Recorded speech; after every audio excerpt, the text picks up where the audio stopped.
Bloop, bloop, bloop. Here we go. This one. Okay. Welcome back, everyone. We are going to carry on with our character creation, world creation stuff. And so everyone has picked a playbook. We've got a guardian, an outsider, a unlikely hero, and an enigma. I'm so keen for this set. Which should interact in all kinds of fun ways. And so now we're going to talk about some more kind of collective stuff before we go into the specific character procedural stuff. So our next prompt is how we pass our days. And so this is going to be reflected in the obligation phase. So we can talk about the cycle of play. The cycle of play has a bunch of different little phases. The first thing we do every episode, which is our game unit, is we have an obligation phase where we look at the ways in which the characters are kind of suffering under the oppression of their society. And so the venue for that is what this prompt is trying to establish. Is it like that we all have work at the same shitty job? Do we all go to a school together? Whatever the case may be. The next one after that is downtime, which is like the little sliver of time that we secure for ourselves where we can do what we want to. And then the next thing after downtime is that we go and do like a mission is the name for it. But basically we go and try to work against the antagonism in the setting. And that's like a big cathartic, moment where we get to transform into our magical selves and do all that cool stuff. So the obligation is the gross bad part, and that's what we're defining here with this prompt. And so the options are mind-numbing repetition, boredom and despair, isolation and detachment, grueling dirty work, fruitless labor, or morally compromising jobs. And they're all pretty abstract and open, but which of these kind of characterizes best the thing that we do? And then we can talk about what that the actual perfunctory act is, whether that be that we're at school or that we have a day job or an office job or whatever. Does anyone have any strong feelings about where they want to be oppressed? I'm into grueling dirty work or morally compromising. The one of the thoughts I had was the Shenzhen style iPhone assembly line where no one ever gets to rest because there are more iPhones that are needed. Right, like a very industrial era kind of notion of labor. Yeah, that's one thought that I had. Well, I was about to say I like mind-numbing repetition or boredom and despair. To me, mind-numbing repetition and boredom and despair are very modern, office worker kind of problems, right? Where you just I feel like mind-numbing repetition is absolutely like a factory line. Yeah, there's also right? Mind-numbing repetition fits into a factory line thing as well. I just finished reading The Jungle, which is all about meat packers in Chicago and stuff. So I have lots of fodder for the industrial shit if we want to go there. It's not pretty. And one thing about that is that it's an industry that's notorious for using child labor as well. So so we could play into that as well. Industrial labor and child labor go so hand in hand. It's one of the most disgusting things of our human history and something that is still ongoing. And if we want to talk about that, there's room for it. I think it's also important to, at this stage, do a quick roundup of what all the previous choices were. So very quickly, we have the nature of the conspiracy is that it's an ideology turned virus that seeks to drive people to self-destruction. And we had this discussion where there's an online gestalt, so there's this online version of this thing that has taken off, but that it is rooted in some real tradition, like an old cult or something. That is this ideology manifests in people as fashion and ritual, and that's how they communicate it to others. And that the waking world features the press of bodies and is crisscrossed by wires. That our dreams are shaped by possessions and conformity, and that we hide our dissatisfaction and acts of intimacy from others. Okay, did we just describe a prison, or is it just me? Are we in a prison doing forced labor? Is it something that is No. functionally Okay. Let's check. similar to a prison. Yeah, I'm not, I'm not honestly sure I want that. Yeah, I'm gonna X card prison if that's okay. Yeah, I'm not super interested in going. It's a cool idea. I'm just that's. There is definitely, like, now that you mentioned that, I can see a version of this where, yeah, like, that's what makes the dream important, and all like the idea. Certainly there is an element of entrapment, even if it's not literally a prison, because the follow-up question to this is, like, how does the world see us if it notices us at all? Like, we're kind of just stuck in this position and are, like, part of the massive anonymous crowd. Some of the other playbooks are more explicitly about, like, the entrapment of our obligations, but we are held in place by the kind of general scrum. So I like the idea of I like the idea of something that will provoke the dissatisfaction thing and make that like feel like give that teeth. I feel like those first two prompts that you were mentioning fit in with that, right? Like boredom and despair to me signals dissatisfaction. I like boredom and despair, or I like morally compromising jobs. I think from a standpoint of making dissatisfaction matter, those are the most interesting to me. Okay. Is anyone? I'm into like boredom. I'm into boredom and despair. I'm into boredom and despair. And like, what? Can y'all give me some like tangible examples that fit into those prompts? Because my feeling it like I'm liking the assembly line image because it's like connected to like the wires thing. Like so here's there's always that like we're almost like we hold on to the things that have like personal meaning to us because we're existing in a society that is just continually generating more tech. There's like a massive there's definitely the idea of like a world of things, because we talked about the importance of wires and like physical objects for our connectedness, that it is physical, not like Wi-Fi kind of style. It's not clean in that way. Three thoughts. One, we work on the production line, boredom and despair. Two, we are like, we don't directly manage, but we are somehow complicit in the child labor production line. That's morally compromising work. That's really gross. Yeah. You wrote morally compromising work, Andrew. No one made you write that. It's true. You brought this into your own house. What is your third proposition? Fruitless labor. We constantly, ceaselessly, exhaustedly make more wire because the wire is constantly degrading. And like it is a job without end, a Sisyphean task, because like the web is constantly growing and it's always degrading, and like there's no actual like remote satisfaction to be had because we just make like endless skeins of this like electrical and like internet wiring. Daniel, you had your hand up. I look like you wanted the combination of like a factory job and fruitless labor makes me think about there's this place in China that just makes all of the Christmas ornaments in the world. And all the Easter, and so like a factory that makes goods that are designed to only be used once. Is an interesting take on that. I'm a little uncomfortable with factory work, only because I don't feel like I can. I don't know. For the same reason as prison, I don't feel like I'm in a position as like a privileged white person to talk about that or role play. I don't know. It feels weird to me somehow that I can't describe.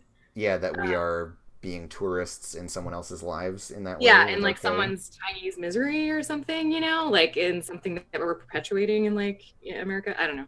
Yeah, it's particularly fucked up because like I have a bunch of electronics in front of me and I know how those are manufactured, and that I have an iPhone. Like, kind of, I don't know. That so sorry. Yeah, if that's making you uncomfortable. Good ideas. But I was let's step away in another direction. I was actually thinking of Train Spotting. Like, you know how they're like, I don't know if you've seen that movie. They like work for the weekend and they're like, my life is dull and meaningless, and I have this stupid retail job that's just feeding into capitalism. And I don't know. It's like maybe different levels of interacting with capitalism than like production. I don't know. I think value in playing an oppressed minority, obviously, but I think we should be careful about what it is.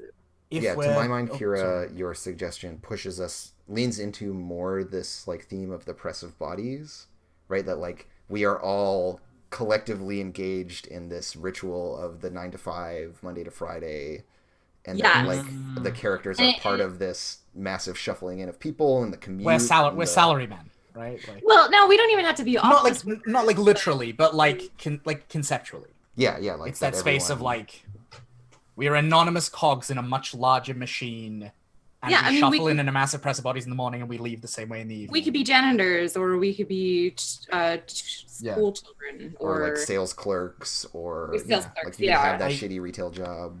I do have another thought, because I really like, I would really like to tie the wires in. I think that could be really cool. What if we're the people who inspect the wires? Or have some like maintenance type job? Yeah, like someone has to like that's kind of cool. Check that the wires aren't failing and like replace them when they, and like again, like it's an like endless Sisyphean or something. Yeah, an endless Sisyphean task that never ends. Being employed in a maintenance profession and having worked in like similar other professions before, I can definitely tell you that the idea of a never-ending mountain of work that your job is not to eliminate, there's no like finite set of tasks, there's no project, it's just an ongoing cycle of maintenance. Keep it under control. Yeah.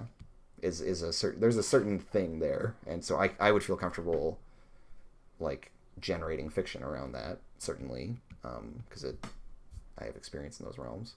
I like the idea of y'all having a job that exposes you to people in the way that being maintenance workers does, because that allows us to gives a good tie-in to like where do our NPCs and stuff come from in the game. It also fits very well with surveillance, which we didn't end up picking. We didn't end up picking surveillance. Okay, never mind. But, we could also do IT. I like IT work or something.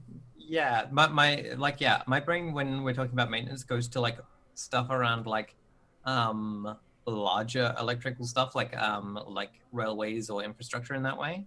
Mm-hmm. All of these I think fit into the same they map to the similar theoretical space of like things that connect other people or that convey people to things or that carry information, like these kind of we maintain transitive... the links that keep everyone organized. I'm wondering how far away from the girl part of Magical Girl we're moving, because I had actually just basically assumed the whole time we're going to be in a school. Yeah, I had too. I understand that some people are playing Monster Hearts, so maybe that seems redundant. Or certainly being like very young adults.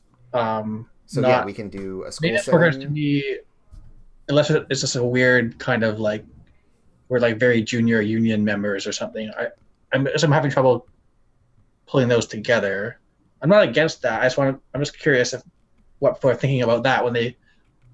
Right, like how those two wire inspectors, are we in our 30s or like what's happening? Like I'm definitely picturing us still like, to my mind, the things that are like like default fixed assumptions of the setting are like, we're like relatively young. We are like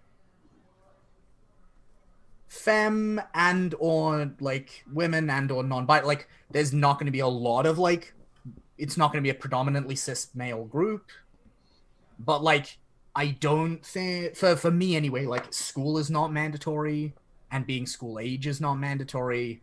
Like I am interested in the like the edge cases and like the weird spaces around the edge, which like this playbook kind of already like exists on the periphery of the magical girl genre anyway by dint of being weird and cyberpunk.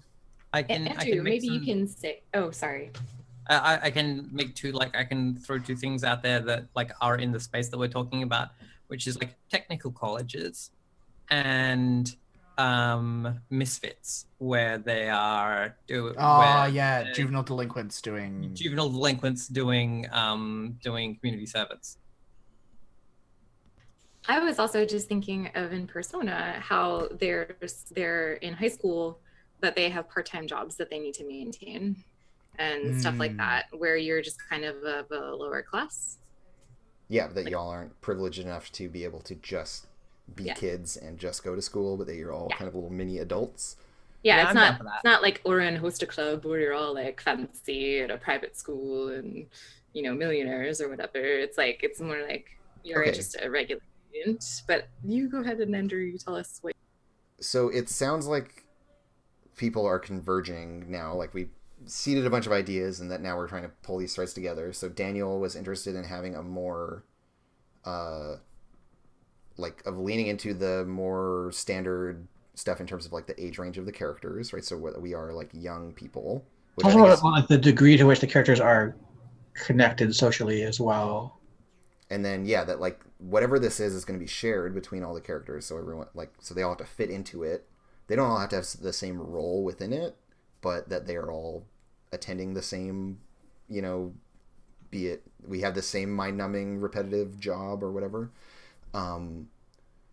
But that yeah, as like younger people of a lower social class that need to, or that are in some way like not permitted to be kids in the same way that the other kids are and are stuck doing this other thing. Is that sounding like it unifies all the ideas that we were talking about together? Does that like button everything up nicely for folks? Yeah, I'm even starting to wonder about, and like this is starting to tread a little bit back in the child labor direction, so like feel free to stop me, anyone.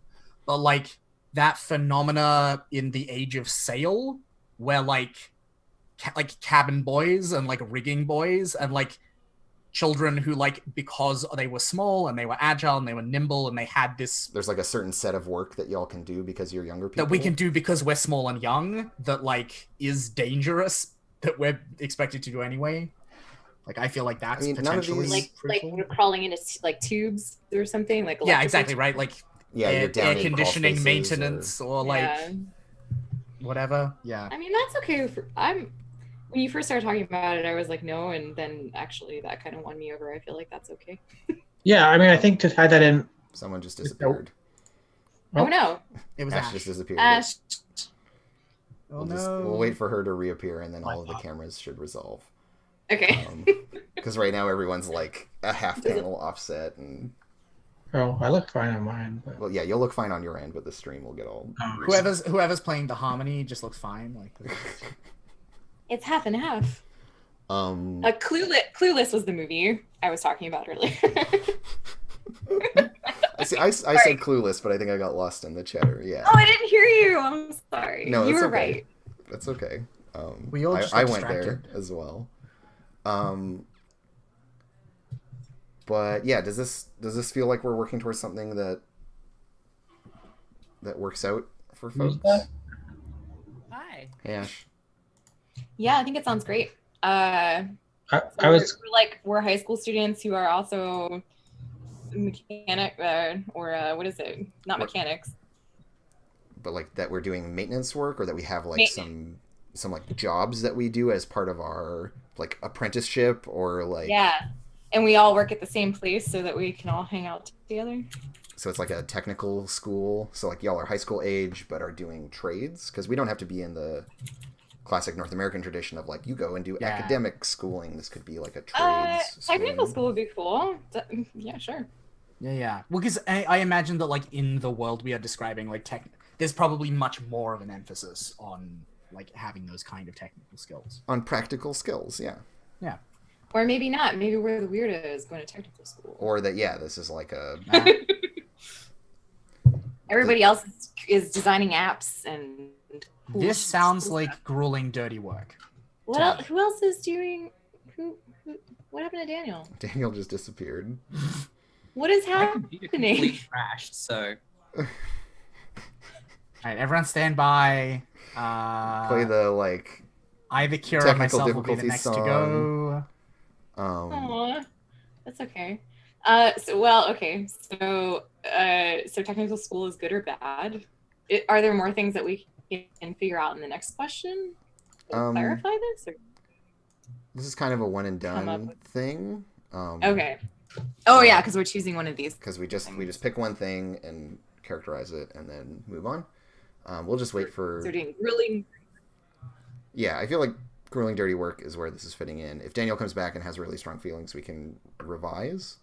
But let's just try to keep rolling with things, and if he reappears, then he reappears. So... he's back on roll 20. Well, that's good. How does the world see us if it notices us at all? Is the question for this. So in this pursuit of being like kids at a technical high school, doing this like maintenance work and stuff, how does the world see us, or does it not notice us? I have a thought, but I am also very eager to hear what other people think. You should share your thought.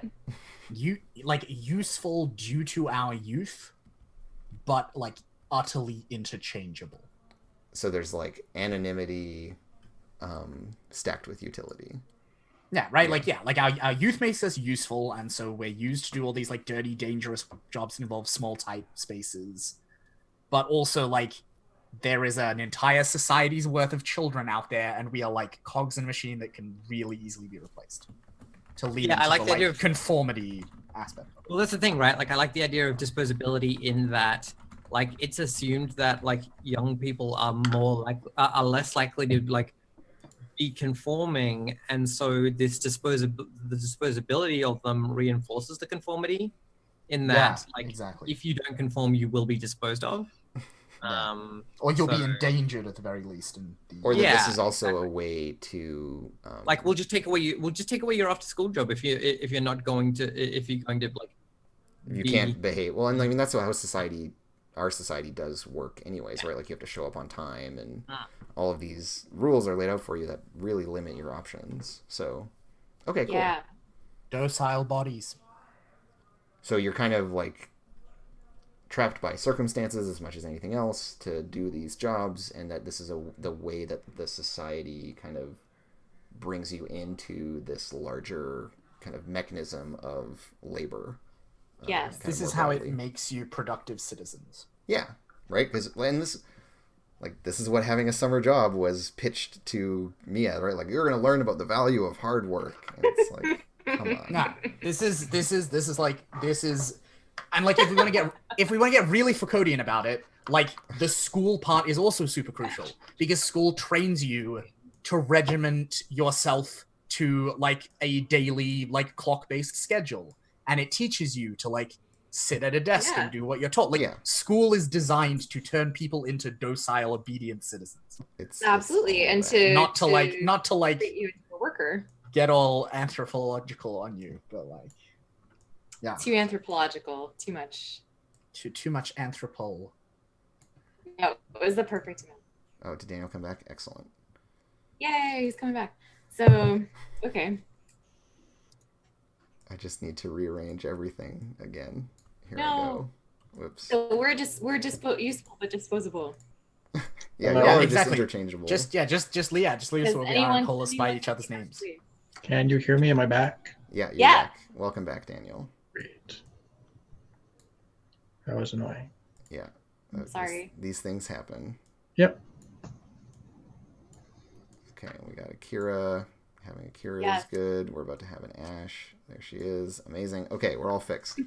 Great. So while you were gone, we decided everything. Oh no! I knew it. So let me just get you caught up. So we were talking about the like shared obligation stuff, and so this idea of y'all being youths, so like young people, like 16 to 18 or whatever, who are at a like trades school. That's kind of like a high school, but where they teach you to work.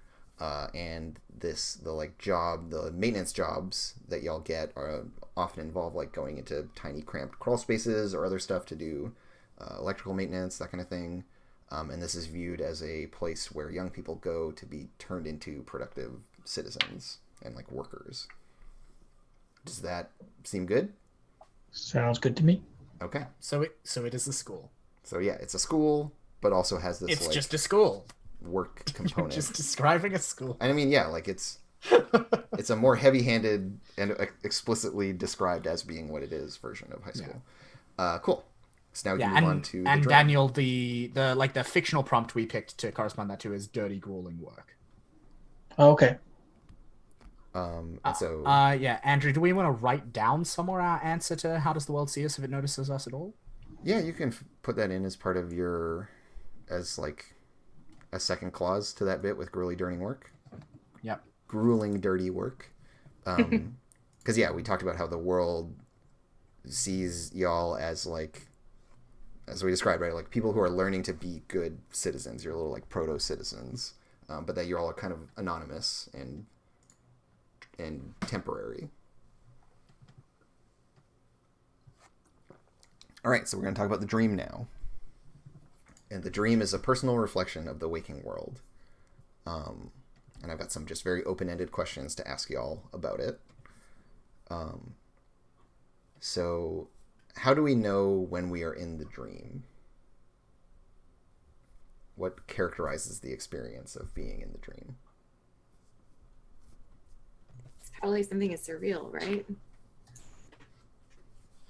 Are all of the crowds of people literally faceless? Oh God, that's scary. Is Like- that a like- scary like- no like- or a scary like- go on? No, it's okay. I like being scared. Like, because like, you know, dream cues are normally that kind of like, right? Like, words don't make sense, or people have different faces, or like They do. things don't cast shadows when they should, like all of these kind of things. It's true. And because our picks suggest that like crowds of people and conformity is a big thing in the dream. Yeah, I like the idea that like how you know you're in a dream is that like you don't just feel like you're in a faceless crowd of people, like literally the crowd of people have no face. Like they're not people, they're just like people-shaped so things like in a that. crowd. To And talk I a little like- bit more about the dream broadly and like how I Yeah. conceptualize it as part of like the design here. The dream is both like an individual person's dreams in the very like direct sense of like, yeah, a person is having a dream and you can go into that. But it's also a world of its own. So there is like a geography that kind of maps onto the waking world, with people as little like like pocket dimensions within it. You can go into their kind of subset of the dream, but that there is like a broader landscape that you travel through and kind of engage with. So there's like it's like a layered or nested kind of space, and that we're talking about it in all of those layers. They're kind of fair game to talk about during this conversation. To pitch the opposite direction, what if we can tell we're in a dream because there's no people, because it's empty, Because it's actually there's space everywhere. It's really dramatically different in that way. I mean, yeah, we've it's said solitude. that conformity shapes our dreams, which suggests to me that there need to be people in the dream Also, for that possession. like metaphor to be visually present. But It's a conformity and possessions are the two things. Yeah. that Yeah, shape so it. Yeah, so Okay. my brain's putting those together into like a thing about like pareidolia and like the Google Deep Dream thing, where the like faces and like bodies emerge from things that aren't those, like, you know, knots in trees or like where it's like, oh, this is now like, you know, it goes from being like the front of a car to like you know, it starts to have teeth or things like that, right? In that it's, yeah, that's where my brain puts the like possessions and like lots of, and like people everywhere, like people being inescapable because you're walking along the footpath and then like the footpath is people, right? Mhm. Like, What if people, taking your idea further, what if people could turn into their possessions? Like they were like transforming like weird like monsters that were like these embodiments of like yeah, the thing they wanted the most, could we just put you know what like I mean? could we put the answer to be like the difference between people and objects is blurry? Oh yeah, I like that. yeah, I like that. Because you were as- talking about transforming part of it and like I think it's a line that we have to be really careful with, oh because we've said that like everything that we've said about the way that people relate to objects and possessions sounds like they are an exception to the conformity that otherwise defines society. well, And so like if people are turning into objects in a lot of ways, that is a pushing back against conformity. and when we talk And so about I think like so when we both talk of those about things something need to stay shaping present. the dream, right? It's the dream can be in reaction to, That's true. as opposed to just like I kind of like, and that's for that reason I like Daniel's notion of like it being very empty or very sparse and having that clear like switch that now we're on the inside instead of being exposed to the outside. and that they're Or like retreat into solitude, right? That it's a like word. ghostly crowds, like just like shadowy impressions of crowds but no people. Like the idea of like faceless mobs like stripped back to its most like just conceptual level.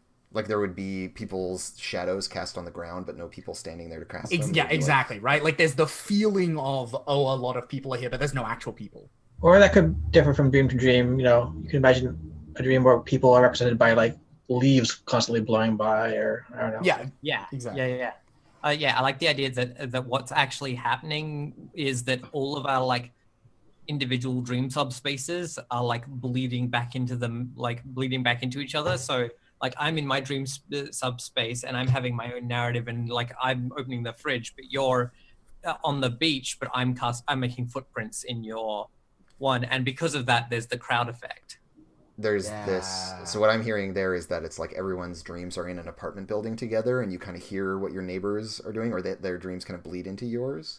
The detritus of other people's dream activities gives the impression of a massive crowd in your own like otherwise in private some way dream. Sweeps in. So your dreams are never fully private because other people's junk is kind of seeping into them and yours into theirs. And implying, that the presence sucks. of, That would suck. It's cool though. I feel like no, because oh my gosh, it's good for the setting. It's just, I would hate that as a human. I feel like that's a very, I feel like the combination of like you actually get to be like physically alone and inexplicably other people's junk is in your space. I feel like those two things are very like effective triggers of like, oh, we're in I can tell we're in a dream now. Like, they're very hard. They're unmistakable and very hard to miss. I like it because it ties back to the idea of crisscrossed by wires to talk about like wires interfering on each other, connectedness, like not being insulated enough, and the background noise, getting your signals crossed. Like that type of stuff. Cool. So I like that kind of notion of like you have an individual space, but that it is like bled into by other people's spaces. There's like a background noise or radiation of dream stuff. Cool. So that's a good answer to the first question. The second question is, how do we find our way in the dream? So in this, as we go from subset to subset or whatever, like y'all are able to travel through the dream and like breach the barriers of individual people's dreams and stuff like that. How does that go? Daniel, you had a hand up? We could link it to the work we do. We go into dark tunnels. We come out in the dream. Any kind of dark place that could be conceptualized as a tunnel, it could be a tunnel. But like, I love the idea of there being like the way that we move through it is moving through the maintenance space between dreams, like there are like Brazil kind of thing. There's like a backstage again. Like there's like there's like let's go from one dream to another, and it's like and there's the fuse box for this dream. Right, and so like we're extending this like wiring and I was about to say metaphor is extended across everything. It's like there's a big apartment building of dreams, and you're able to like shuffle around in the back spaces and service elevators of it. And I like also the idea of like when it comes to like, because to me another key part of like how do we find our way is not the question of like how do we physically move through it, but like how do we know where things are. And how do we know like we follow the wires, right? Like there's this giant web of like wires connecting everything, just like there is in the real world, and you just need to find the right wire and follow it, and you can find anything in the dream. It feels like very follow the yellow brick road. Like totally. Like wires, breadcrumbs, but wire. Very Wizard of Oz. Yeah, and I like the idea of there being that surreal fairy tale vibe to it a little bit. Like I think that's really nice to. If to we're gonna soften have a the dream, otherwise really like dingy. If we're having a dream and we don't put some fairy tale vibes into it, then like what are we doing with ourselves, really? Right? Like, the other cool thing is that like is that like we get to see how like when you're in that space in the real world doing actual maintenance stuff versus like the same, and like it feels maze like it like might feel maze like like it's the space is confusing, but when you're in the dream version of that, it's literally non-Euclidean. Or like non-linear, right? Like it's that dream thing where you turn a corner, and the corner leads smoothly to a place that you know in the real world version. You know that the geography doesn't work like that, but it just does in the dream. Yeah, and it's like you turn 180 degrees, but you don't end up facing the same direction. Yeah. Does this sound cool Yep. with everyone? This drives? Great. And so the last thing is, what unconscious tell accompanies each of us throughout the dream? So to go back to Paprika, it's like how there's the butterflies are that, where there's the one character who always is signaled by a butterfly, for example. So having some kind of tell like that. Or if we want to look at Inception, there's like having the top, or, you know, like these kinds of ideas is what this is getting at. So, And it's something that we all share, or all people who travel in dreams share, or only our characters share, or... yeah, I mean, I think that's up to y'all if you want to do, like, the It crew feels- has a shared one, or if each of you have a specific one. I think they should all function similarly. But Yeah, it maybe feels be like we're talking about like a idiosyncratic. shared aesthetic category of like we like the same kind of thing. Like, Yeah. at the very So- least should herald all of us, but like exactly what it is might be different. So floaty things around us, and we check. Or Yeah, out. well, like weather. yeah, or like Yeah. I was thinking about, like, if I were doing just myself, I would do things like my movements don't make organic sounds; they like make like electronic mechanical sounds, and like, you know, like my eyeballs would be not like, they would be like camera like or something, like as if so like minor physical tells. yeah, minor physical tells it as if like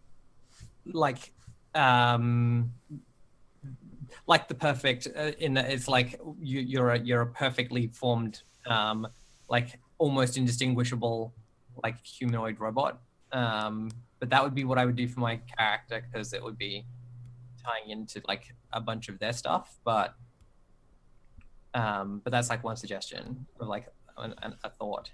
I like Well- I like the idea of like kind of like leaning a little bit into that, like but shifting it slightly. Like what if like our landscape shift, like we leave marks of our presence in the things that we touch and the places that we stand.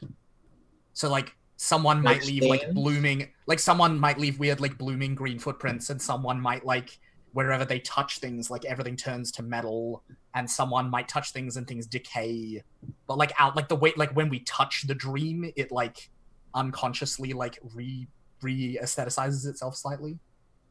And then exactly what that looks like can be dependent on the like the individual paradigm of the character. Daniel, you just used the word stain specifically, which I think is interesting Ooh, as like yes.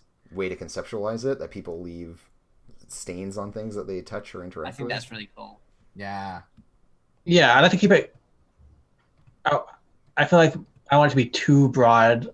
So yeah, like really, like physically, like when we touch things, we leave a mark of some kind. Yeah. I that's an interesting one. We in And, the like, most and so, like, literal some- way, we the more leave you a interact with fingerprint. Yeah, Yeah, more you exactly. interact with it.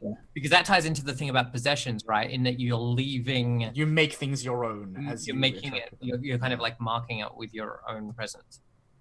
Kira, what are your thoughts? I don't know. It's a lot of really good ideas. Like, I'm like 100% biased towards cyborgs, so Ash like has my vote. To be honest, like the more we can narrate looking like cyborgs, the more I'm into Right, it. that people... But I'm. Go Sorry. ahead. No, finish your thought and then I'll chime in. But Kira, that like you and I, if we want to be cyborgy, that could be our avatars. That's true. That is also true. Yeah, because there's a next step where we talk about your avatar, a perfect expression of your identity and will. It lives inside you but has its own thoughts, emotions, and desires, and is alien Right. to you. And when you transcend, so when you activate your like superpowers, the avatar like manifests. And so we can Yeah. talk about what that looks like. And that could cover this space, and we could harmonize That's that with true. the other prompts that were put forward. So That's true. That's really easy. Okay, so If- so what about this is my second question. The stain that you're talking about, Daniel, like how does that tie into the themes of the dream? Like what are we, you know what I mean? Yeah, I know what you mean. I was just trying to think of like how us interacting with the dream would be visually represented, basically, based on the themes that we've established of like conformity and. Yeah, I'm not sure the stain is strong. I mean, that was actually my reaction to the cyborg one. I was like, cyborg just don't seem to fit in what I'm visualizing so far. Yeah. Yeah. So for I'm me, sure- I like the idea of the STEAM thing because it's about like instead of like it's a metaphor for the imbuing of meaning onto an object. You're imbuing objects and spaces with. Oh, like you're making other it STEAM. yours. Yeah, you're making it something. Oh, And and it so also- instead of like a manufactured thing that's like one of 1,000, you have touched it and stained it, and it is now meaningful. Yeah. Yeah, and it also in that way like pushes back against conformity. Like it's like everywhere we go, we leave little traces of like unique like bespokeness that are like And I guess we're also non-conforming. I guess we're also kind of dirty because we're As maintenance like maintenance people. people, yeah, that you've like So, like, in the back ends of things. Yeah, I mean, Yeah. honestly, I use the Okay. word stain almost as an in character phrase. I don't know if every character would think of it as a stain, but my character thinks of it as a stain. yeah, Yeah. 'cause you have like all. I would think of it as a mark, or I as feel like I like shotgun. fingerprint is Yeah. like a not a bad way to think about it. That's a- cool. Can I shotgun verdigris as my like the thing that I leave behind? Okay, Sure. so So we're I'm- leaving marks on things. As yeah, the, so Yeah. can I lock in like we leave our fingerprints on the things we Yeah. touch? Yeah, Does that Or- like work for people? yeah. Or marks, because for Daniel it could be a stain instead of a fingerprint. Fingerprint in like the conceptual. yeah, sense, like put it in quotes or whatever, or like Yeah. Oh, signal I it see as what you- metaphorical. Yeah, Yeah. because totally. To Kira's point, like it's not super consistent, but that everyone marks anything that they touch. Cool, great. I think that follows nicely then into let's talk about people's avatars. So everyone will have, as I said, a perfect expression of your identity and will. It lives inside you but has its own thoughts, emotions, and desires and is alien to you. When you transcend, your avatar manifests. What dark secrets are they hiding? What do they yearn for? Why do you fear yours? And so you're going to describe it and name it and assign it a virtue and an impulse, which we'll get around to in a minute. I want to talk high level with everyone about some broader stuff, and then we'll go into like very specific, like what is your avatar? What does it look like? That kind of thing. Unfortunately, Daniel, Bye, Daniel. disconnected again. Okay, we'll wait. For Well, Daniel is gone. I have a question for you Yeah, about this. for sure. That might be something we could talk Are about. we ready for a break? Oh, that's true. Given that we've been a little bit offset, I would like to just Yeah, push through this last segment and end it a That's little bit fine, before yeah. 6, if that's cool with folks. Uh-huh. Okay. In that case, does your avatar have to like reflect your chosen playbook?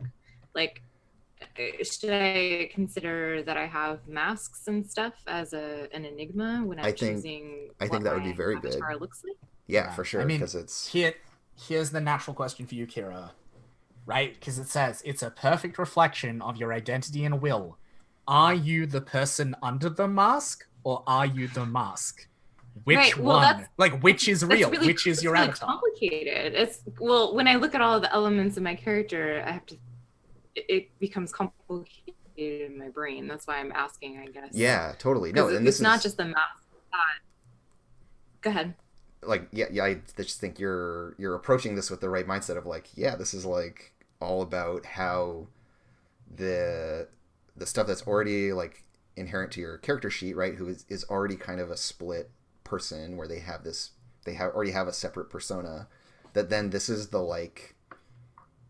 Mm-hmm. I feel like the mask of the enigma is like a half measure as far as the avatar is concerned, and that it would be it's either the deepest, truest you that you hide from by putting on the mask, or it's what the mask The fullest realization of. Yeah, the mask is an attempt at or a bid at being this thing, but it's Gotcha. to the one I think that's really important to remember with this is there's the question, why are you afraid of your own avatar? That this expression of your identity and will is like this alien thing that no one is like ready to embrace it as like it's Right. fraught and scary and complicated. There's a bunch of like trans and or coming of age metaphor stuff in here for us I'm to not gonna metaphor this shit. I'm just gonna fucking. And I'm fully in the like. Well, this is the point where I kind of get off easy because my answer is I don't know yet. Because well, my character explicitly can't transcend it, so doesn't yet have an avatar. well, you might have an avatar that doesn't manifest yet. Like I there's some feel unresolved thing in like there, or- what I feel like what naturally flows from that is that like the character doesn't know yet. Okay, yeah, and if you want to leave that unsolved, Luke, you're more than welcome to put off all this hard work that everyone else is doing. Yeah, I think the reason the character can't transcend is because they don't know themselves and that part of themselves well enough to like step into that space. Okay. That's why I can't transcend, because I don't know what my avatar is. But Ash, it sounds so. Let's just speak more broadly about them. So. Yeah, because there's those questions we should answer as a group. Because there are some that are broad. So like, what dark secrets are they hiding, and what do they yearn for? I think is something that we can answer together, and then you will each have your own reasons for being afraid of your own avatars. But they are this like separate alien, like distinct alien thing that kind of exists within you or has like a complete overlap with you.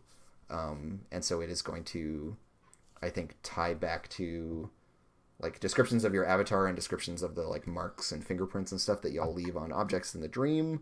There should be some connection to, like, that all feels important to me as part of like that their aesthetics kind of unify, but that they are this like perilously ambitious and perfect manifestation of yourself, this like perfect self that is unattainable and frightening in the fact that it is alien from you.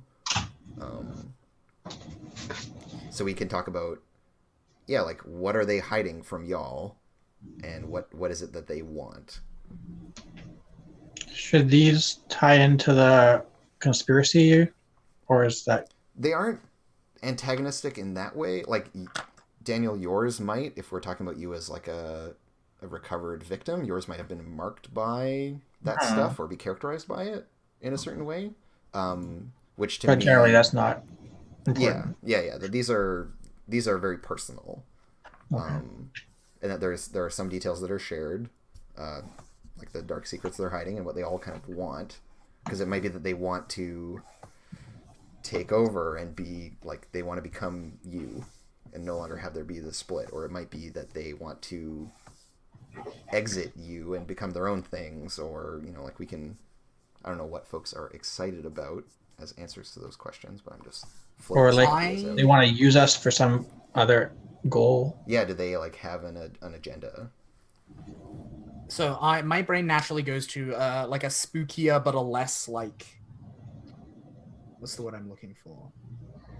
Like the idea of having them be like, oh, they're secretly bad, like is just very, it's overdone. Like it's boring, right? Like the idea that like the alien like parts of ourselves are something that we should be like, like feel suspicious of because they're secretly out to get us is just like, ugh. I mean, the question is, do we want to explore that? Right? Well, yeah, and like I'm saying, like I really don't, because like it has been done so many times in media, like to death. Yeah, I'm kind of on these things are sinister. Yeah, it's alien and scary to us as characters, but not necessarily malevolent. Yeah, absolutely. Like it just has this other set of wants. Like the place I go to, the media reference I reach to when I think about them, is a Wizard of Earthsea and the Gebeth. I'm about to spoil a Wizard of Earthsea. If you are concerned about that in chat, please, take your headphones off for like a couple of minutes. Basically, in a Wizard of Earthsea, the main character tries to summon a spirit from the dead so he can talk to it because he's arrogant and he wants to show off. And instead, he summons this like nameless, horrible clot of shadow. And the grand finale of the book is him recognizing that it is his hubris and his arrogance and his shame, and calling it by his own name and like embracing it and then reintegrating. And like that is where that's where I go to with like, why is it alien? Why is it scary? Like that's the part of it that's interesting to me. Is the idea that like parts it's of the parts of us that we refuse, right? Yeah. Yeah, so like, if we had gone with time travel, I would have suggested our adult selves is another yeah, right, like version of that. But I'm not sold on it having to be so intimately connected. but yeah. So I suppose my bit is to lean in that direction, because that's the thing I'm interested in. I think what they yearn for, I would like to put out there, is to experience real intimacy with us. So like they want to have intimacy with their older, younger selves. Well, they want, because like every part of the language that we use to describe them is like there's the avatar and there's us, and like we're separate beings. Like they want to experience intimacy with us. That's a good question. When sees a dissolving of that binary. Is it Andrew, do you conceive that as being like you manifest as your, like you manifest So, like yeah, there's bodies- room for this to be a couple different things. It could be like a thing pops out of you, you like manifest this thing that like projects out and is separate and goes and like does stuff, but you're kind of like piloting it essentially, or like bossing it around, making it do stuff. It could be that this is like that you like transform into a different personage that is a manifestation of your avatar and it's more integrated. There's flex for that. I think that's up to you all to decide what you think is interesting. Certainly with what Luke is describing, I feel like that aligns better to stuff where that you're more integrated and the two of you like become a composite thing. But Well, so Andrew, I disagree. I think that is not what I meant. That is not what I was actually saying. Like I'm describing like you are separate entities, and what they want is well, yeah, what they would ultimately want to would be that, but achieve maybe... to achieve that synthesis and like share intimacy in that way. But that like you very much are distinct entities, and that Well, honestly, what they want is to become you. I mean, yeah, like. Yeah, we could reflavor like that. That could be a slightly more sinister thing. I'm not attached to like that. But yeah, like the metaphor of like Avatar as like Jungian shadow, and like the Avatar thing as like about reintegration and like growing up. Like that's what interests me about it. Whereas like having them be like alien parasites, I'm like There's definitely like a coming of age self-acceptance metaphor here. I mean, other options. I mean, I'm not actually against what Luke said. I'd be super fine with that. But I feel like there are a lot of other possibilities. Yeah, absolutely. Like even just to stay within the Jungian archetypes, we could literally be the avatars could be archetypes of dream, or mythological avatar archetypes, or religious archetypes that we have become their champions. You know, they could be like gods that we are their avatar, for example, or so they're kind of like a powerful being that is mentoring you or like guiding you. Yeah, that has chosen us to work through us for some other reason. Probably the destruction of the Earth, because it's clearly a terrible place. But something like that. I think of other. Yeah. It could be literally like if we had gone with the online just all thing harder. They could be literally online avatars. Like you choose your avatar. Yep. It can be a person that you have made up and that now kind of exists within you. It's like a character. Yeah. They could be like your childhood imaginary friend. Like there's a lot of possibilities. Yeah. And I feel like I think Daniel, I think you have the right approach. Like that, I feel like that choice is the first choice, because then it informs like everything that flows from it. Is like are they separate from us? Do we turn into them? Like that functional choice is the first thing we need to figure out. I kind of feel like we turn into them, or like that was my assumption, which could mean that we let them inside of us, not that we turn into them. Yeah, I suppose that feels like it's just a slightly fancier version of like standard magical girl transcendence is my only hesitation. And that I'm thinking of like the dream stuff. Like what part of the dream are we turning into, or like what part of the culture that we're rejecting are we turning into? Like because going back. Sorry. No, you're probably gonna say the same thing I am. Just going back to like all the themes that we've established so far. Like how does this avatar fit into that? And like gives us the cyborg stuff, and we're maintenance, wire maintenance, and that the notions of conformity and stuff like that, it could be about like carving out space for self-identification, right? Like this is an identity that you have made for yourself, and that it is uncomfortable. It's uncomfortable because society makes it uncomfortable. You chafe against, I'm wondering, all these other people who limit you. Yeah, is this like an avatar of dissatisfaction?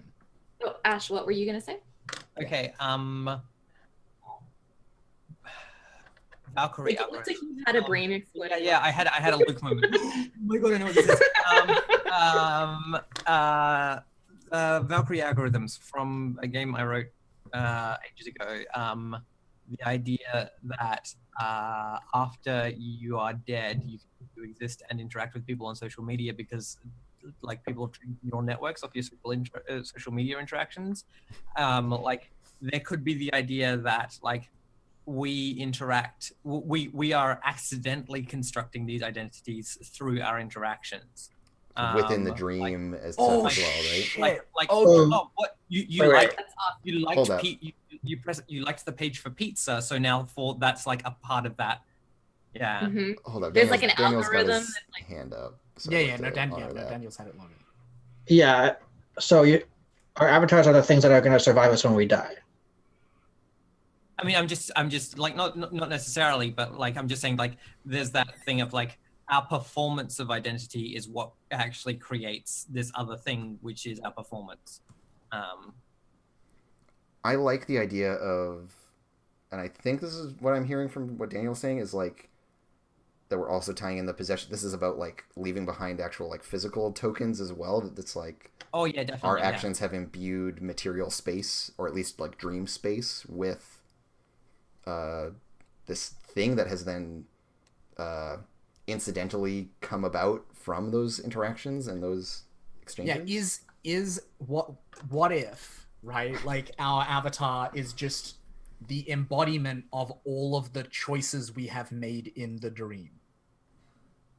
Like it is a reflection, a cold, hard, merciless reflection back to us at exactly what kind of people we have been in the dream. And so, like, like you can't, if you've been cruel to people in the dream, I guess like your avatar is going to be cruel because like you did that, and you don't get to like disclaim that and be like, yes, like in my mental self-narrative, like I am a good person. The dream is like, yeah, cool, but here is how you have behaved in this space. Here is all of it turned into a person. That's actually my view of you. Whereas I was thinking it was your actions outside of the dream. Daniel? Yeah, this is maybe a bit orthogonal to both of those. One thought I was having before we got into this really cool idea, which is still cool, I'm thinking about like, what does this actually look like? It occurred to me that your avatar doesn't have to be a person. It could be some weird. So I was thinking about scavenging, like a scavenged together avatar that you've made out of things you found in the dream, out of possessions or objects, to kind of. Because I feel like with our like going through the maintenance tubes and the wires everywhere, we kind of have a weird like a bit of a grunge tech thing going on a little bit, where it's not, things aren't shiny and neat. And so our avatars could be things we have cobbled together somewhat intentionally. Like we've found objects, or we found glitches, and they've been integrated into us somehow. Maybe yes, I love that idea. Yeah, I'm digging the like cyborg vibes of this. Of you like cobble together a self out of stuff, and that like, which is similar to the thing of like cobbling together a self on Facebook out of likes. Yes. Yeah, like I like this kind of general space that we have settled in, and I feel like there's a thing there. I'll leave it to y'all to summarize. But the things I need to know is, so this is what the avatars are like. Cool. Just to revisit, and like that sounds like they are people, like they are separate entities from us. Like they are things that we have made in the dream. Yeah, like we don't turn into, like it sounds like we've come around to like they exist externally from us. Yes. externally from us. Yeah. Okay, Yep. and so then the game requires me to ask, what dark secrets are they hiding, and what do they yearn for? Well, they don't. We made them out of things we found. We don't know what's really going on with what we made them out of, right? Yeah. Like what the objects. They hold other people own these things at some point, or They hold other people's dreams. Other people design them for other purposes, and we've repurposed them. Yeah.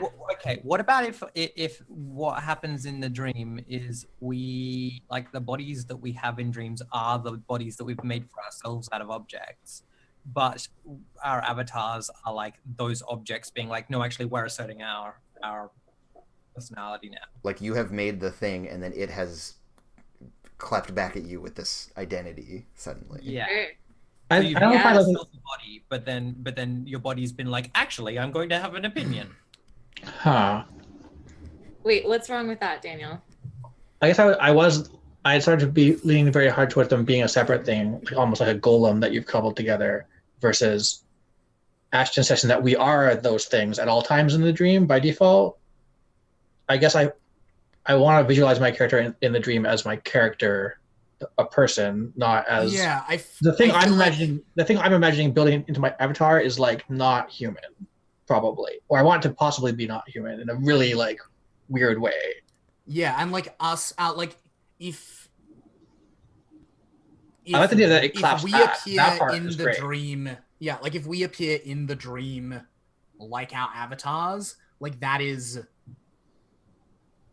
a very strong aesthetic statement. Like a bunch of aesthetic options, then just like close. There's a really important question here, isn't there? Like when we appear in the dream, do we look, but we're not transcended? Do we look like what do we look like? That's the other thing. I kind of imagine that transcendence is like a, maybe I'm just in the trope of the genre, right? Like you transform things. There's a sequence, and then your thing is there, or you're there, and you're different. Versus like you're always like that, but then you transform and you act a bit different. You act differently. Like that's cool. It's like visually, it's harder for me to. I would imagine that like if I were made out of objects, I would like unfold Digimon style into some fucking giant angel. Yeah, I like the idea of being able to. Them. Like you could be. I like Kira's notion. Yeah, that this is it's like you carry your avatar in pieces with you, and then you assemble it. Or is that your thinking? Yeah, you put it on, and it's like armor, or you fuse with it somehow, and then a lot of this it becomes you, and you become it, but not like 100%, and you're there's some kind of disjointed fraught union of these two things. Yeah, that appeals to me. A lot of this feels to me like it is that works with the fashion thing too. Yeah. Mm-hmm. A lot of this feels to me like it's retreading aesthetic ground that I've already covered very recently. Because like a lot of this just sounds like Towards Heaven all over again. So like previous games you've played and stuff. Yeah, like the fact of it all, like the object centrality of it, the like turning into it stuff. Like a lot of it just feels to me like retreading an aesthetic. So an aesthetic space that both feels more like mecha anime, and also feels like a thing that I have recently done. So let's reframe then, and talk about, because I want to keep as much of this stuff as we can, but absolutely, but yeah. So there is like a physical division between you and this avatar thing, which is like it's like a fetish, almost like an object, like an eidolon, a thing that you have created. So then, if that separation is true, then what does transcendence look like? What does transcendence look like? I mean, if the separation is true, then the transcendence is that you summon it, right? Like, yes, this is like a thing that we bring up. I'm not sure we're gonna get away from the mecha element that way. I guess it's a bit away because we're not piloting it directly anymore. Yeah, and also that like we just summon Pokemon Defy. It could just be a part of you too. Like it doesn't have to be mecha. It doesn't have to be like this suit that you put on. It could be like objects that attach to you, or maybe they just materialize around you, or maybe it's like clothing but it looks like a teacup. I'd almost like to step back from like what it looks like physically and just talk about like at a more conceptual level, Well, I think. Sorry, go ahead. Just because I feel like if we do that, that gives us more space to play with how they how this looks on each character individually. Yeah, the individual Yeah, variation. exactly. Yeah. Yeah. So I'd like to like step back from like, do you wear it? Does it cut? Like, do you throw a Pokemon ball? Is So- it? Yeah, do we have enough of a scaffolding for everyone to build their own thing on then with what I we've think- described I think- already? Can I? Or is Can I it basic? summarize? Yeah. Yeah. To summarize what I've heard so far, I think would fit with that is so it's scavenged from things we've encountered in the dream, or possibly including manifestations of actions we've taken in real life. But it's cobbled together, like it's scavenged in some way. Yeah. It doesn't have to involve physical objects, but it involves like just a number of different Bits of elements that dream make stuff. combined. Like we've soldered it together somehow. And then also the last thing is that the objects are not ours. They were not ours originally. They have their own origin, and that's relevant. Or is Yeah, that part was you might be exciting to missing me. some other stuff. Those are what I'm thinking of so far. And I think the dark secret is the thing that Luke was talking about, in that they are like a representation of our actions and like our interaction with the world, but they don't have like impetus. They don't have forward movement, so they want to be able to like kind of symbiote with us, like kind of Right, they- because they- they're dependent upon you to like imbue Yeah. them with meaning or with direction Yeah. or so like so there's Yeah, that they thing of, they yearn for like a life of their own, Mm. and their dark secrets are like, what the fuck were those parts before you picked them up? And like those parts could have been anything, and you don't really know. they carry like other They people carry have the- touched them and they carry Yeah, they're bits of other people's dreams. yeah You they have carry, like, taken foreign bits from dream other stuff. people's dreams and put them together into a thing that is you, but also like has a bunch of other people's bits of dreams in it. Right, and that's like Which I the think metaphor. works so for- well for the fashion metaphor. Yeah. Yeah, right? Well, Like, not just- yeah, not just which the is a fashion it's metaphor. the trans metaphor, it's a growing up metaphor. It's like, Yeah, because it's like it's how you construct your identity from So- things you learn from other people. Should I? Andrew, I can't actually see a space on the sheet where we write about our avatar feedback. Oh yeah, that's meant to change. Can I take a stab at something? Sure. And Yeah. I know we want to avoid what it looks like, but I do feel like if we all just went away right now and came up with what it looked like, we wouldn't have anything very coherent, which maybe would be fine. But it almost feels like to lean on the fashion metaphor. We're constructing like a look for ourselves out of other people's looks or other people's, and it could be through objects, it could be through how they stood or how they spoke, and we're basically constructing a new identity for ourselves out of other people is kind of the metaphor, right? And so what it looks like when we might carry these objects with us into the dream in case we need to transform, but they're just, when we carry them, they're inert. They're not part of a look until we embody. Have any of you ever read Lord of Light by Roger Zelazny? In passing years ago. Okay, it's a great book, but in the book, humans have learned to take on godlike powers, but they do this by raising an aspect on themselves, which is a projection of their self that looks godlike and different, and only when they do that can they then manifest these powers. So it's a bit like that, but it's more cobbled together, and because we're kids, teenagers. Like the avatar is literally, it's all about the hashtag aesthetic. It's like, okay, like you have all these bits of 100%. clothing and you're like carrying all your objects around, but like transcendence is when it like all comes together and it becomes a look. Yeah, That's what it looks. That's what It's not- transcendence is. It's when it becomes a look. that's kind of what I was Yeah. leaning towards. The dream is just Tumblr. I mean, a little bit, yeah. Like, is that cool with everyone? Does that map to what people were kind of starting to envision for their own characters and stuff? I feel like leaning into fashion is a really great. Like, I want think it to allows for a describe lot of clothes variety. all the time. Yeah, I'm super While stoked. still on that. being kind of coherent. And there's some good intersection of that with gender and some other And stuff conformity tied is to clothes. definitely going to be anti-conformist, whatever we look like, Yeah, these are these Andrew- like thrift store cobbled together looks that y'all have made. Okay, yeah. So Okay.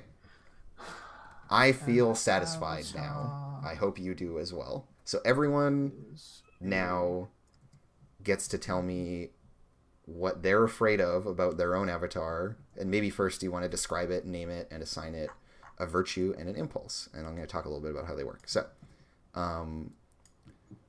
avatars can have one virtue and one impulse, and there's a list of them over here on the series playbook.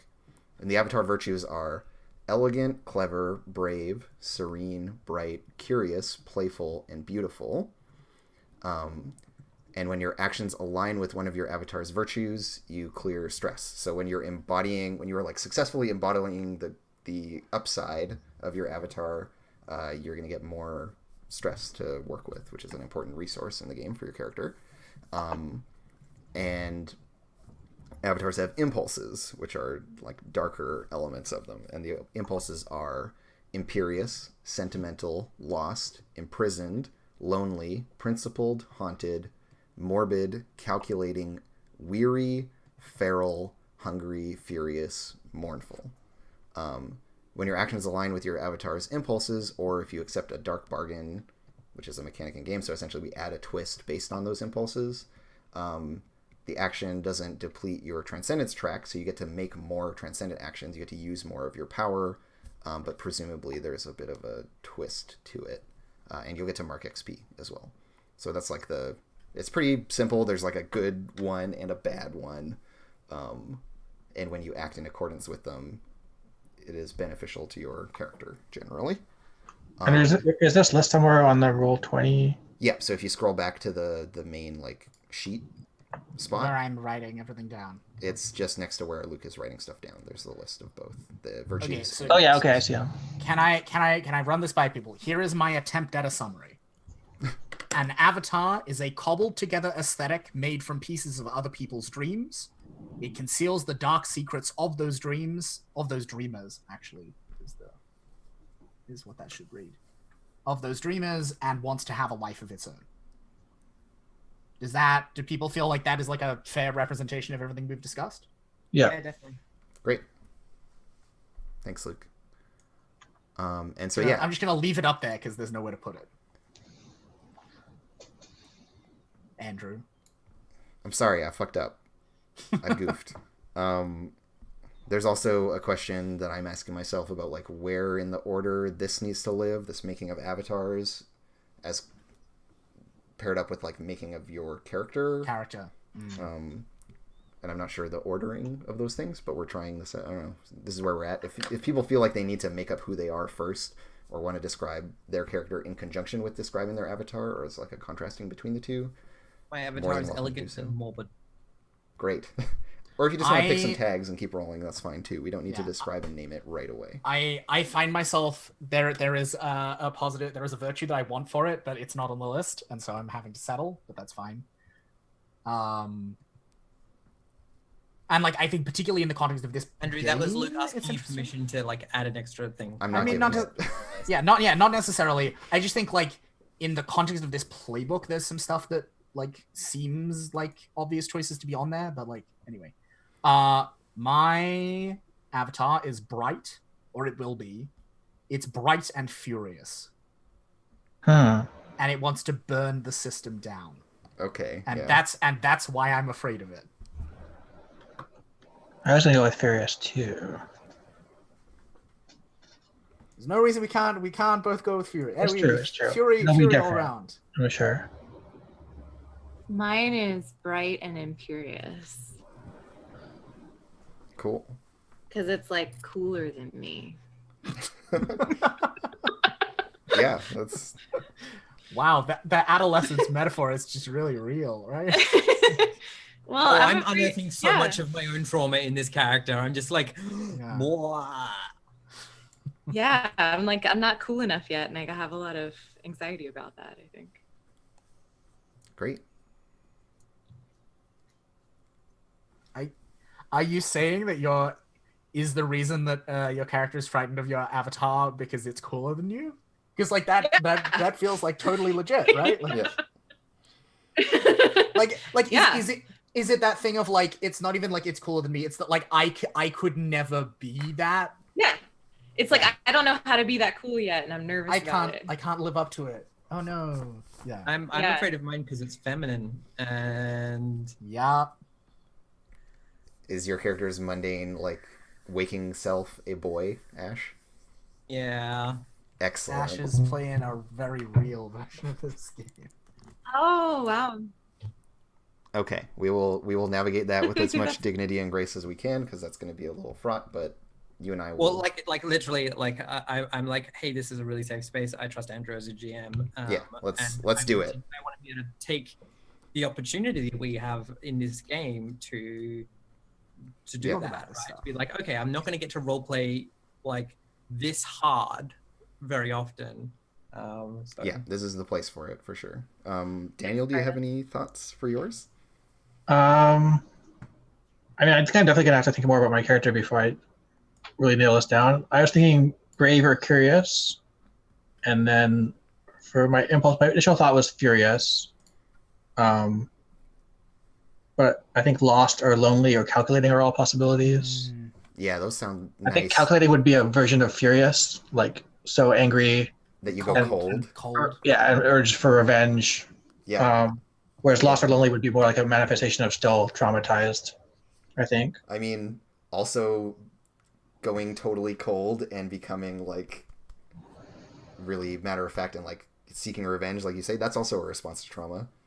Absolutely. The like never again kind of mindset. So yeah. Well, I think if I think more about what the look actually is, I might end up with something totally unrelated to the trauma stuff. So that's why I'm saying But I think brave and curious are my... Is that they're going to be brave, kind of the idea being that normally she's not as brave. Or it might be something like curious to me is more like maybe what she was like before all this terrible shit went down. Yeah, I was going to say curious.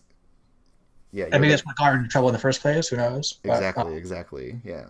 So we'll see. I'll think about it, I think. Cool. Yeah, I mean, we're coming up on time anyways, so I think we'll leave some of this stuff for next week. We can kind of stew on what we got, and then the next time we play, we'll talk about our transgressions. Talk about the Dream's End, and do like specific character stuff and get all that sorted out. Are there other mechanical kind of things we need to think too about our character that we're gonna have to decide that you could like give a capsule version of? So to start thinking about. Yeah. Yeah. So the character playbook procedure is going to be picking a extra action dot based on your character's role, like informed by their role, and then picking a special ability, a transcendent ability, and let me remind myself of what else needs to be done. We're going to write an obligation detail. And the obligation detail is just like how you fit into that thing we described of the like technical college, doing maintenance work, all that kind of stuff, like the specific version of that your character has. Because it might be that y'all are all in the same work crew and someone is like the leader of the work crew and that's their set of responsibilities and thus is different from everyone else's. And then, yeah, the last big one is writing promises, and the promises are pointed at the other PCs. So you're going to write 2. They're each going to point at a specific other character. Like I promise never to lie to you, or... Yeah, and so there are 2 prompts on each character playbook. So like the unlikely hero has a naive promise and an impossible promise. And those are going to be XP triggers as well. So if you play towards your promises or struggle with issues from your obligation, you're going to get experience, stuff like that. So those we would need to flesh out. But the character playbook part is pretty quick. You're picking an action dot, picking a core ability and a transcendent ability, and then writing promises. And writing promises can be a little bit tricky because they're about how you relate to all the other characters. Yeah, I think that'll be easier once we all know who we are. Yeah, exactly. So yeah, that's what that looks like. And then once we've done all of that, we'll come back to the crew sheet and pick a crew ability and a crew transcendent ability, and then we'll be all set. Cool. Oh, right.